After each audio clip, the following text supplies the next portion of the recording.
Good morning. I thought I wouldn't be recording today. I woke up kind of heavy, slept in a bit, um, and just since it's Sunday, it's a good excuse. Decided to kind of take the day easy, take the day off. I didn't journal. I didn't record, but now I don't know. I guess it's good I don't trust my thoughts because here I am. And I don't know what the flow of the journaling is anymore. I try not to pin myself down because that doesn't do any good. As soon as I think something or think I know something or think I am something or whatever, I watch that fall apart. So it's easier just to stay fluid and go with the flow of things. And so I wanted to share something on loving yourself and what that looks like. We are so not brought up this way, most of us, not even given an example. I mean, our parents don't love themselves either. Our teachers, I mean, people don't really, I don't think there's a lot of mastery in it demonstrated in the world. And so, it's everybody figuring things out for themselves. But as we go into heart and as we follow heart, we're taught these things. So I wanted to share some more of myself with you. So this is just that. Uh, Sometimes there's a divine flow in these journals, and sometimes it's just a chat. So let's see. First, I wanted to let you know, though, like many, if not most of you, I've been a lifelong seeker. I think that word works, seeker. Um, and, we have a lot of experiences down through the years. I'm not one that's relied on drugs in any way to accomplish any of this, though I don't put that down at all. Um, I really enjoy listening to some people's experiences on ayahuasca and the different drugs. And so, there's no criticism, there's no judgment here. I'm just sharing who and what I am and what my walk has been. Um, I tried drugs out when I was a teenager and I enjoyed some of them. I liked the hallucinogens and the amphetamines best. I mean, that's the way it was. I never was much of a smoker. I thought it was messy, which is in a way ridiculous because then later in life I became a cigarette smoker. So go figure. Anyhow, all right. We're seekers for a long time, right? And we get close to this and that. We do the best we can. We live our life, and we try. We really do to live to the highest standards, and so on that we can envision, and sort through all the teachings that are out there, all the voices that are speaking to find the ones that resonate with us. What happened with me, I just wanted to share with you that it's very recent. I don't want anybody thinking, too much of me. This stuff can happen very fast. Eckhart Tolle was the start for me, and the Oprah series. I think there were 10 of those webcasts that they did together. And that, what it seemed to do for me, um, it wasn't so much Tolle the person, certainly wasn't Oprah, but there we go with the light. Christian, I've got the white balance not automated, so I don't know what's doing it now. Anyway, it just seemed that the things that he said, the things that he taught, managed to work inside of me to put my whole path together. I had studied and done so many things. I had the degrees, I had all the reading, I had a lot of raw material there, but the mind isn't really where it's at. And with Eckhart, The biggest thing that he offered me was how to be in the moment, how to just sit there and not run away from what is, you know.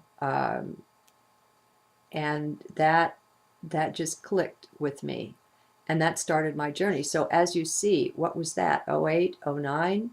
I mean, it's that recent. It's that recent.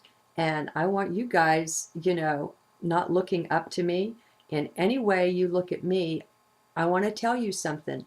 You couldn't see what you're seeing if you didn't have that very thing inside of you.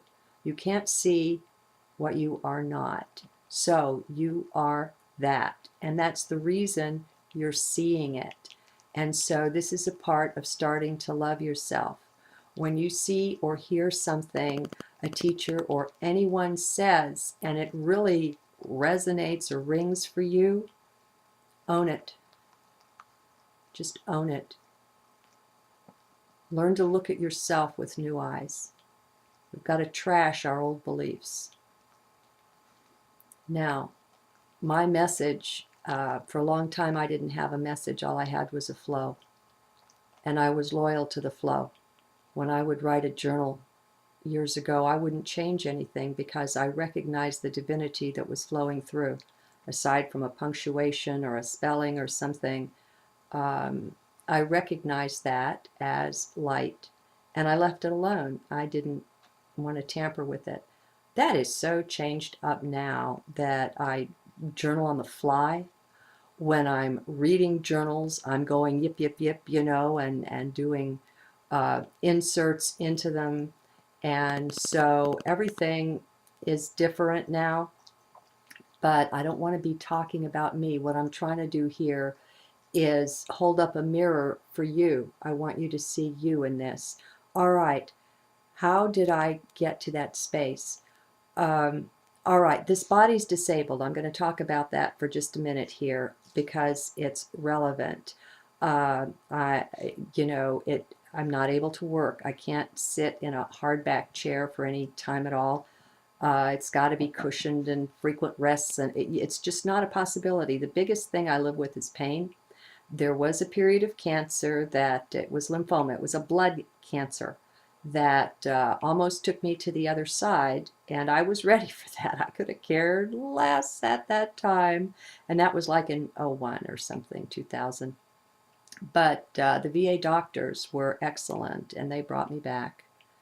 Chemo, no radiation, and some kind of new therapy. I forget what they call it now, but it was some genetic thing or another that went in and only attacked the cancer instead of the whole body.